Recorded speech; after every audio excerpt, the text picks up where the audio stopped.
1600 metre workout plan कोई नहीं बता रहा है तो मैं आपको बता रहा हूँ day by day workout plan. अगर आप टीए भर्ती आर्मी की प्रैक्टिस कर रहे हैं, अगर आप एक्सीलेंट लगाना चाहते हैं फिजिकल भी और अपनी रनिंग परफॉर्मेंस बेहतर करना चाहते हैं, तो ये वर्कआउट प्लान आपकी रनिंग को इम्प्रूव करेगा और आपकी टीए भर्ती आर्मी को आराम से क्लियर करेगा। मैं आपको बता रहा हूँ day by day speed workout plan जो आपको 20 दिन करना है। तो ये चल रहा है day by day workout plan. मैं आपको बता रहा हूँ जो लास्ट के 20 दिन बचे हैं उनमें आपको स्पीड वर्कआउट किस तरीके से करना है और आपको किस तरीके से अपनी फटीक लगानी है, किस तरीके से आपको परफॉर्मेंस देनी है, जिससे आपका फिजिकल टीए भर्ती आर्मी का फिजिकल क्लियर हो सके और आप अच्छे तरीके से रनिंग परफॉर्मेंस अपनी बेहतर कर सकें। तो चलते हैं वर्कआउट प्लान की तरफ। तो स्वागत है आपका हमारे यूट्यूब चैनल साकिब फिटनेस पर। मैं आपका दोस्त Saqib Tyagi, two national medalist, two state cross country 8 kilometre medalist with experience for 30 years running and 12 physical excellent for Indian army. तो चलते हैं वर्कआउट प्लान की तरफ। कल मैंने आपको बताया था ट्यूसडे का वर्कआउट प्लान, आज मैं आपको बताऊंगा फ्राइडे का वर्कआउट प्लान। फ्राइडे में हमने क्या करना है।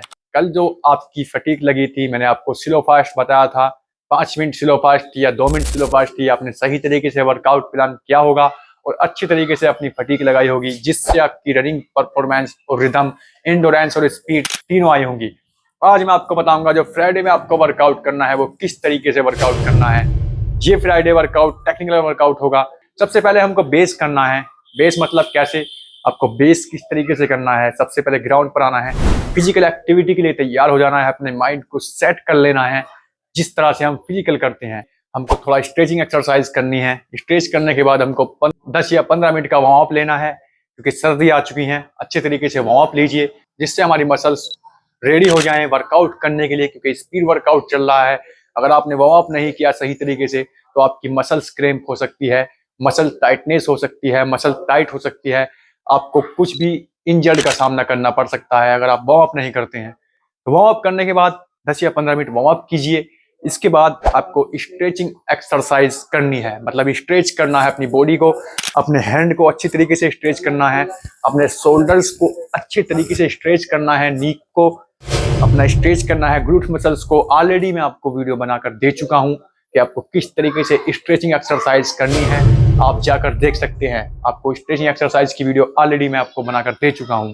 स्ट्रेच करने के बाद आपको एबीसी ड्रिल करनी है, वो भी मैं आपको बता चुका हूं, वीडियो बना चुका हूं आपके लिए कि आपको किस तरीके से एबीसी ड्रिल करनी है। एबीसी ड्रिल करने के बाद आपको स्ट्राइड लगानी है। अगर आप बिगिनर्स हैं तो आपको 6 स्ट्राइड लगानी है और अगर आप एक्सपीरियंस एथलीट्स हैं तो आपको 7 स्ट्राइड लगानी है। ये स्ट्राइड आपकी बॉडी को खोलेंगी और वर्कआउट के लिए रेडी करेंगी अपनी बॉडी को। स्ट्राइड लगाने के बाद हमको मैन वर्कआउट करना है। ये हमारा बेस क्लियर हो चुका है, आप अच्छे तरीके से मैन वर्कआउट के लिए रेडी हो चुके हैं। अब तो हम चलते हैं मैन वर्कआउट की तरफ।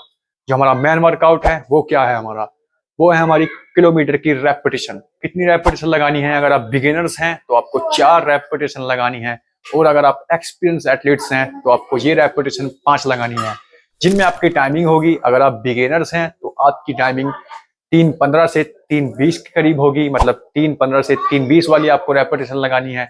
और अगर आप एक्सपीरियंस एथलीट्स हैं तो आपको 3:10 से 3:15 वाली रेपिटेशन लगानी है।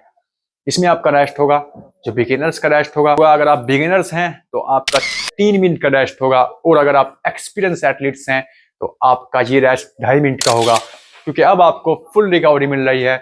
केवल स्पीड रिदम में रखना है, अपनी बॉडी के साथ में आपको रिदम में रखना है। तो आप अच्छे तरीके से इस वर्कआउट को कीजिए। ये वर्कआउट करने के बाद आपको अच्छे तरीके से कूल डाउन होना है। कूल डाउन कितना होना है, आपको 10 या 15 मिनट अच्छे तरीके से कूल डाउन होना है, जिससे हमारी मसल्स रिलैक्स हो और हम अगले वर्कआउट सेशन के लिए रेडी हो जाएं। तो ये वर्कआउट टेक्निकल वर्कआउट प्लान चल रहा है। ये हमारा मॉर्निंग वर्कआउट प्लान था। अब मॉर्निंग वर्कआउट प्लान कंप्लीट हुआ, अब चलते हैं हम इवनिंग वर्कआउट प्लान पर, जो हमारा इवनिंग वर्कआउट प्लान है। इवनिंग में हमको करना क्या है, इवनिंग में हमको 20 मिनट इजी रन करना है। ग्राउंड पर आने के बाद आप थोड़ा बेस कीजिए, इजी रन कीजिए। आपको 20 मिनट, अगर आप एक्सपीरियंस एथलीट्स हैं तब भी आपको 20 मिनट करना है और अगर आप बिगिनर्स एथलीट्स हैं तब भी आपको 20 मिनट ही रहना है। 20 मिनट इजी रन करने के बाद हमको स्ट्रेचिंग एक्सरसाइज करनी है और फिर हमको लगानी है स्ट्राइड। अगर आप बिगिनर्स हैं तो आपको 7 स्ट्राइड लगानी है और अगर आप एक्सपीरियंस एथलीट्स हैं आपको 8 स्ट्राइड लगानी है, जिनमें आपकी टाइमिंग होगी 100 मीटर की स्ट्राइड होंगी, जिनमें आपकी जो टाइमिंग होगी, मतलब 100 मीटर की टाइमिंग आपको 20 सेकंड में आपको 100 मीटर दौड़ना है। फिर 20 सेकंड का आपको रेस्ट लेना है, फिर 20 सेकंड में आपको 100 मीटर दौड़ना है। अगर आप बिगिनर्स हैं तो आपको यही टाइमिंग निकालनी है, और अगर आप एक्सपीरियंस एथलीट्स हैं तब भी आपको यही टाइमिंग निकालनी है। और एक स्ट्राइड लगाने के बाद आपको कूल डाउन होना है, मतलब 10 या 15 मिनट अच्छे तरीके से कूल डाउन कीजिए, अगले सेशन के लिए तैयार हो जाइए। जो हमारा सैटरडे का वर्कआउट प्लान है वो मैं आपको बताऊंगा अगली वीडियो में, क्योंकि ये day by day workout plan चल रहा है। आपको 20 दिन का वर्कआउट स्पीड वर्कआउट प्लान बता रहा हूँ, जो आपको शायद कोई नहीं बताएगा। यूट्यूब पर काफी फेक वीडियो पड़ी हैं। तो मिलते हैं गाइस नेक्स्ट डे में, तो कीप रनिंग गाइस।